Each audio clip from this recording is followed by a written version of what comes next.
оилаи ҷашни хушбахтӣ, ишқ ва вафодорӣ است. боиси қаноатмандӣ аст ки санаи 15 май дар тамоми дунё аз ҷумла дар тоҷикистони соҳиби истиқлоламон бо мақсади тарғибу ташвиқи анъанаҳои неки оиладорӣ, баҳри пойдориву устувории оила ва ҳимояи ҳуқуқ манфиатҳои он рӯзи байналмилалии оила ҷашн гирифта мешавад.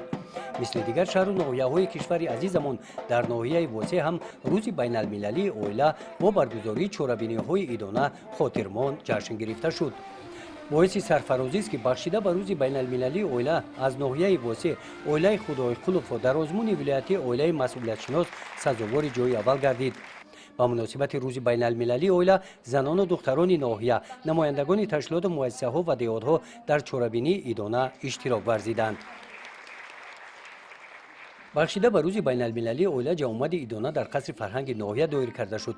дар ин чорабинӣ аз номи мақомоти иҷроияи ҳокимияти давлатии ноҳия, ҷонишини раиси ноҳияи восеъ ва дигар фаъолзанони ноҳия собиқадорони меҳнат баромад намуда қайд намуданд ки беҳтарин арзишҳои инсонӣ аз қабили муҳаббату садоқат, самимияту вафодорӣ, ҳамдигарфаҳмиву таҳаммулгароӣ маҳз дар оила ташаккул меёбад. ҳамаи инро ба назар гирифта асосгузори сулҳу ваҳдати миллӣ, пешвои миллат, президенти ҷумҳурии тоҷикистон муҳтарам эмомалӣ раҳмон соли 2015-ро соли оила эълон намуданд.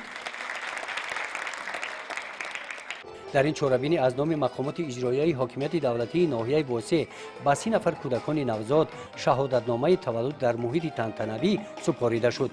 ҳамчунин ба як ҷуфт навхонадорон шаҳодатномаи ақди никоҳи давлатӣ супориданд. аз номи бахши сабти асноди ҳолати шаҳрвандии ноҳия ба оилаҳои намунавӣ тӯҳфаҳои молӣ тақдим карда шуданд.